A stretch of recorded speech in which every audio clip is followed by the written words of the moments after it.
नमस्कार दोस्तों, आपका स्वागत है रोयल पत्रिका में और मैं हूं आपके साथ हरी। और आज हम खड़े हैं जयपुर के एसएमएस हॉस्पिटल के बाहर और यहाँ पे हमारे साथ में कुछ नर्सिंग कर्मचारी है जो कि यहाँ पे धरने पे बैठे हैं। राजस्थान नर्सेज भर्ती संघर्ष समिति है वो यहाँ पे धरना दे रही है और नर्सेज एकता के लगातार नारे लग रहे हैं। इनकी जो मुख्य मांग है वो आपको सबसे पहले मैं बता देता हूँ कि इनकी मुख्य मांग है नर्सिंग, जीएनएम, एएनएम, फार्मासिस्ट एवं पैरामेडिकल सहित विभिन्न जो आगामी भर्तियां हैं उसमें 10, 20 और 30 की जो बोनस प्लस मेरिट के माध्यम से ये भर्तियां करवाना चाहती है। हमारे साथ में हमारे भाई साहब है। कर्मचारी दो तरफा धरना दे रहे हैं। एक की मांग है कि एग्जाम से होना चाहिए और दूसरे की आपकी मांग है कि मेरिट प्लस बोनस से होना चाहिए। आपको लगता है कि नर्सिंग जैसी इम्पोर्टेंट भर्ती जो कि मेडिकल फील्ड में एक महत्वपूर्ण भर्ती है उसको सिर्फ मेरिट प्लस बोनस के आधार पर करवा देना चाहिए? जी सर, ये हमारा हक और अधिकार है। मैं आपके चैनल के माध्यम से बताना चाहता हूँ कि हम पिछले 5 से 6 साल से अल्प वेतन मात्र 7,900 रुपए में सरकार के साथ कंधे से कंधा मिला के काम कर रहे हैं और ये हमारा हक और अधिकार है।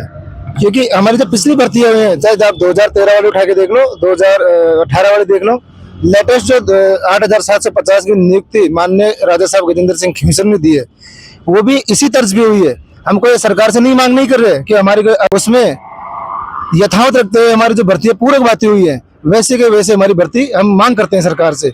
और हम चाहते हैं कि इसी तर्ज पे हो। एग्जाम वाले जो बात करते हैं, एग्जाम वाले उनका मैटर एम्स फाइट करो ना, उनको कौन मना कर रहा है? 2 सेंटर के एग्जाम भाई हमने सरकार के साथ में 5 से 6 साल तक लगातार जो अल्प वेतन में काम किया है, हमारा जो समय खराब हुआ है उसका क्या, वो कहाँ से आएगा हमारे पास में? क्या हम उन लोगों की बराबरी कर पाएंगे? क्या आज हम अस्पताल के अलग अलग व्यवस्था को संभालते हैं, एक बार वो हमारे साथ आज खड़े होके देखे। लेकिन मैंने उनसे जब बातचीत की तो उन्होंने ये कहा कि हम लोग भी तो प्राइवेट जॉब करते हैं, हम लोग भी तो काम कर रहे हैं, काम करने के साथ साथ हम भी पढ़ाई कर रहे हैं, तो एग्जाम देने से डर क्यों?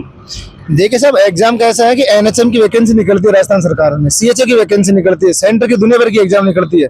आप उनकी तैयारी करो ना, कौन मना कर रहा है आपको? कौन रोक रहा है? सेंटर की एग्जाम तैयारी करो। हम पिछले जो 5-6 साल से जो अल्प वेतन में सरकार के साथ कंधे से कंधा मिला के काम कर रहे हैं, तो कहीं ना कहीं हमारी जो मानसिक प्रताड़ना है, आप सोचो जयपुर जैसे शहर में इतने दूर से आके 7,900 रुपए में एक रूम रेंट लेके आदमी कैसे अपना खर्चा वहन करता है, कैसे अपने परिवार को पालता है, तो कहीं ना कहीं वो भी तो उस पीड़ा को झेल के निकल रहा है। तो उन लोगों की वो हमारी बराबरी कैसे कर पाएंगे?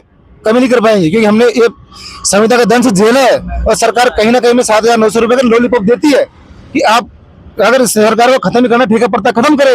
और आज के डेट में टिल डेट निकालेगी, आज के बाद में कोई संविधा प्रथा नहीं निकालेगी, तो हमारे एडजस्ट करे, उसके बाद एग्जाम कराए, कुछ भी कराए में कोई मतलब नहीं है।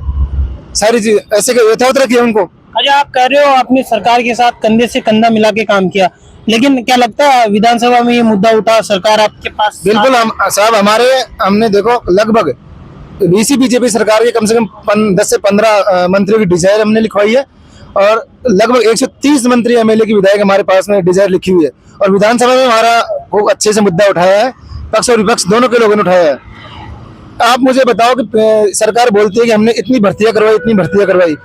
जब से बीजेपी सरकार बनी है तब से नई विज्ञप्ति एक भी नहीं निकली है। 8,750 जो भर्ती विज्ञप्ति ज्वाइनिंग दी है वो कांग्रेस गवर्नमेंट की निकाली हुई है। इस गवर्नमेंट ने अभी तक एक भी नए पद में परमानेंट नियुक्ति नहीं दी है, कोई एक भी विज्ञापन नहीं निकला अभी तक। तो हम कैसे मान लें इस चीज को? जी, हमारे साथ में अभी और वो नर्सिंग कर्मचारी मौजूद है जिनसे हम बातचीत करेंगे। हमारे साथ में मैडम एक मौजूद है। मैडम, सबसे पहले तो आप बताइए कि कहाँ से हो? और मैं कोटपुतली से हूँ, अभी अपने यही जेक्लोन हॉस्पिटल में जॉब कर रही हूँ संविदा पे, और 4.5 साल से मैं यहाँ जॉब कर रही हूँ। अच्छा, 4.5 साल से आप जॉब कर रहे हो। क्या सैलरी है आपकी? 7,900। 7,900। तो आप कोटपुतली से आते हो, इतनी दूर से आते हो, फिर 7,900 में भैया मैं यहाँ पे रूम रेंट लेके रह रही हूँ, मेरा खर्चा भी ठीक से चल नहीं पाता, घर वालों से लेना पड़ रहा है मुझे आगे से मांग के। घर वाले कहते हैं कि तुम वहाँ जॉब कर रही हो फिर भी हमसे खर्चा मांगती हो, अब क्या करें? जी, मजबूरी है। अब आप मेरिट प्लस बोनस की है लगातार मांग कर रहे हो, तो एग्जाम होने के साथ मेरिट प्लस बोनस आते हो या फिर बोनस आते हो या फिर अलग से मेरिट हो हमारे जो देखिए हमने क्या है कि अपना जो पढ़ाई का समय है वो हमने सरकारी अस्पतालों में सेवाएं दी है, और उसके बावजूद हमें अपना परिवार भी देखना होता है, घर परिवार भी देखना होता है, बच्चे भी देखने होते हैं, तो हम लोग नौकरी करने के साथ साथ पढ़ाई कैसे करेंगे। लेकिन जो एग्जाम की तैयारी करते हैं बहुत सारे बच्चे, बहुत सारे स्टूडेंट्स आज जयपुर में है, वो सारे लगभग 50% स्टूडेंट्स ऐसे हैं जो एग्जाम की तैयारी भी करते हैं, साथ में कोई प्राइवेट जॉब भी करते हैं। मुझे नहीं लगता कि जो तैयारी भी कर रहे हैं और नौकरी भी कर रहे हैं वो सब एग्जाम में सफलता प्राप्त करते हैं। मतलब इंसान अगर कुछ एक काम कर रहा है तो उसी पे फोकस करना चाहिए ना, मैं तो ये मानती हूँ। अगर एग्जाम की तैयारी करते हैं तो नौकरी छोड़ो, और नौकरी छोड़नी है तो फिर एग्जाम की तैयारी करो। अब हमें तो मेरिट प्लस बोनस से ही भर्ती चाहिए ना, हम यहाँ अपनी नौकरी भी दे रहे हैं तो हमें तो हमारी भर्ती मेरिट प्लस बोनस से ही चाहिए। अच्छा, आपने अभी एक बात कही कि आपको नहीं लगता कि जो एग्जाम की तैयारी करता है वो सक्सेस हो पाता है, जो जॉब करता है वो। कई आरएएस बने हैं इस बार में, जिसमें से पहले टीचर भी थे, कई और सर्विसेज में थे, वो भी तो सरकारी सर्विसेज देते हुए तैयारी करके आरएएस बन गए। वो अपनी छुट्टियां लेते हैं, अपना टाइम निकालते हैं पढ़ाई के लिए, लेकिन हम नहीं निकाल सकते। बाल बच्चों वाले हैं, हमारी उम्र भी 35 के समथिंग हो रखी है, जो भी यहाँ सब बैठे हैं वो 30 से 35 40 के बीच के हैं, तो पढ़ाई कैसे करेंगे। परिवार की जिम्मेदारियां भी होती है। जी बिल्कुल, ये बात भी सही है कि पढ़ाई कैसे करेंगे, परिवार की जिम्मेदारियां भी होती है। हमारे साथ कई और भाई साहब भी हैं, उनसे भी हम बातचीत करेंगे। विधानसभा में आपके खिलाफ मुद्दा है वो उठा कि भैया एग्जाम के जरिए है वो ये भर्ती करवानी चाहिए, और आपके साथ सामने जो प्रदर्शन कर रहे हैं वो भी नर्सिंग कर्मचारी है, वो भी ये कह रहे हैं कि हमारे साथ अच्छा हो रहा है, हम एग्जाम के साथ है वो इस भर्ती को करवाना चाहते हैं, और सरकार भी ऐसा ही रवैया रख रही है। आपने सरकार को, आपका कहना है 5 साल दे दिए, क्या आप लगता है कि 5 साल वो व्यर्थ चले गए? देखिए सर, सबसे बड़ी गलती तो हमारी यही हुई है कि हमने इस सरकार को, बुरा मानने की बात नहीं है ना, मैं सरकार से कोई दिक्कत है, लेकिन शायद कहीं ना कहीं हम लोगों से, इन युवाओं से कहीं ना कहीं ये गलती हुई कि हमने सरकार को चुन के लाए। और सबसे बड़ी गलती हमसे ये हो गई कि हमने नर्सिंग कर ली, क्योंकि घर वालों ने हम पे कम से कम 6 से 7 लाख रुपए इन्वेस्ट किए।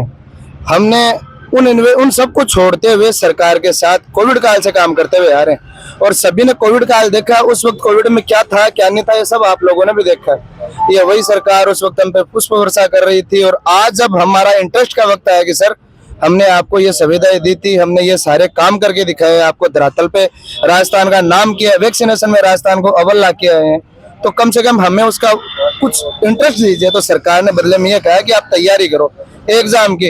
अरे सर, आपको जब एग्जाम में लेनी थी तो 2023 में आपने वैकेंसी निकाली थी, उस वक्त आप ऐसे भी तो हर चीज में लेटर निकालते रहते हो ना, एक छोटा सा लेटर और निकाल देते कि आज के बाद में जो भी भर्तियां आएगी वो एग्जाम बेस पे आएगी, भविष्य में ये बोनस प्रथा खत्म है। क्यों कोई बंदा यहाँ इस डिपार्टमेंट में आता, क्यों हम 7,900 रुपए में काम करते, हम भी किसी प्राइवेट हॉस्पिटल में काम करते, हम भी फिर अच्छे घर वालों को पैसे कमा के देते। ये हमारी मजबूरी हो गई कि सरकार दोनों हथेलियों में लड्डू रखी हुई है। ये भी चाह रही है कि ये हमारा काम भी चलता रहे। एक 80,000 स्टाफ के बीच में हम जैसे वो 10 स्टाफ लगाती हैं 8 और 7-7 हजार रुपए वाले, तब जाके इनका हॉस्पिटल चलता है। अगर हम कम से कम 25 से 30 हजार नर्सिंग स्टाफ है, राजस्थान का सबसे बड़ा कैडर है ये नर्सिंग डिपार्टमेंट का। अगर हम सभी ने काम करना बंद कर दिया ना, सरकार को समझ में आ जाएगा कि नर्सिंग चीज होती क्या। विधानसभा में बैठने से, एसी में बैठने से काम नहीं होता है।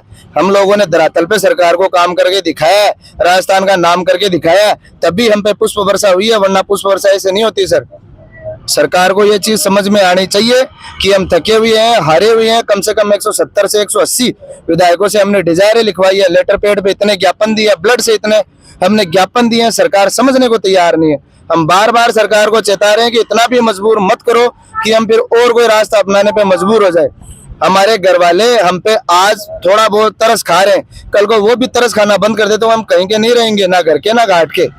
तो हम आपके माध्यम से सरकार को समझाना चाह रहे हैं कि थोड़ी सी दया कीजिए।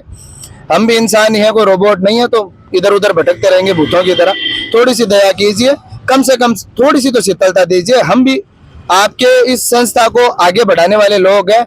और रही बात, आपने बीच में ये भी पूछा था कि भैया वो प्राइवेट सेक्टर वाले से बोल रहे हैं कि हम प्राइवेट सेक्टर में भी काम कर रहे हैं, दूसरी ओर हम पढ़ाई भी कर रहे हैं। मैं आपको गारंटी के साथ बोल रहा हूँ सर, उनमें से 0.5% की तो मैं कहूंगा नहीं, बाकी 95 बाकी के जो % बचते हैं ना, वो बंदे बिल्कुल भी कहीं नहीं जाते, कोचिंग में जाते हैं, अच्छा मजा लेते हैं, या किसी लाइब्रेरी में बैठते हैं और पढ़ाई करते हैं। कोई हॉस्पिटल ज्वाइन नहीं करता, हॉस्पिटल ज्वाइन करता ना वो हमारे बीच में रहता। प्राइवेट सेक्टर वालों में भी हमने ऐसे बहुत से हमारे ऐसे बहुत से स्टाफ है जिनको हमने देखा ये गोलीबाजी है, वो गोलीबाजी किसी और को दे, हमें ना दे। अगर बराबरी करने का मादा रखना उनको हिम्मत है तो हमारे बराबर में आइए, ड्यूटी करिए और फिर आप एग्जाम की बात कीजिए, क्वालिफाई कीजिए। हम भी एनएचएम वाले स्टाफ है, हमने भी एग्जाम दे के क्वालिफाई करके फिर यहाँ पे आए हैं संविदा पे। हमने एग्जाम फाइट करके ही यहाँ पे सरकार के पास बैठे हैं, कोई सीधे ये टटपुंजे नहीं है जो आके यूं बैठ के एग्जाम दी है हमने। अब फिर से रिपीट एग्जाम कैसे दे देंगे? एग्जाम 5 साल पहले दे दी, अब बोल रहे हैं कि आप वापस से एग्जाम दो। क्यों भैया, आप पहले एग्जाम मत लेते? तो ये दोगली रवैया नहीं चलेगा सरकार का। सरकार को जो निर्णय है वो बदलना ही पड़ेगा, और जो हमारी पुराना पैटर्न था भर्तियों को लेकर 2013, 18 और 23 के बाद थी, उसी हिसाब से भर्ती करवानी पड़ेगी, मेरिट प्लस बोनस। अच्छा, आपने अभी भी कहा कि अगर सरकार ने बात नहीं मानी तो हम अब अलग रवैया अपनाएंगे। वो अलग रवैया क्या होगा, या कोई कड़ा रुख होगा? या देखिए सर, ये रुख समय के हिसाब से आपके सामने रख दिया जाएगा, ऐसी कोई बात नहीं है। आपको लेटर के माध्यम से हम आपको ज्ञापन भी दे देंगे, उसके हिसाब से आपको समझा देंगे। पर इतना सा हम सरकार को बार बार हाथ जोड़ के निवेदन कर रहे हैं, कुछ दया कीजिए, वरना ये रवैया इस तरह से होगा कि सरकार को सोचने में मजबूर हो जाएंगे वो। और अगर उसमें कुछ ऊंच नीच हुई तो उसमें सरकार की जिम्मेदारी होगी, हमारी नहीं होगी। क्योंकि हम थके हुए हारे हुए बच्चे हैं, अब दर दर भटक चुके हैं, ठोकरें खा चुके हैं। अब नहीं मानती है सरकार तो उसकी पूर्ण जिम्मेदारी सरकार की होगी। अगर किसी को कुछ होता है हमारे साथियों को तो उसकी जिम्मेदारी सरकार की होगी। जी बिल्कुल है। तो ये थे हमारे साथ में नर्सिंग कर्मचारी जिनसे हमने ढेर सारी बातें की। इनका ये कहना है कि मेरिट प्लस बोनस के आधार पर भर्ती होनी चाहिए, क्योंकि 2013-18 में भी ऐसा हुआ था। अब इसके अलावा इनका ये भी कहना है कि अगर सरकार ने हमारी बात नहीं मानी तो थोड़ा रवैया है वो कड़ा रुख अपनाया जा सकता है, रवैया थोड़ा बदला भी जा सकता है। अब देखने वाली बात होगी कि ये बात सरकार मानती है या नहीं मानती है, या जो रवैया क्या रहता है। मेरे तो एक ही रिक्वेस्ट है सरकार से कि जो भी धरने पे बैठता है उसकी बात एक बार जरूर सुननी चाहिए। धन्यवाद। मैं अपने सहयोगी जावेद के साथ जयपुर से हरी।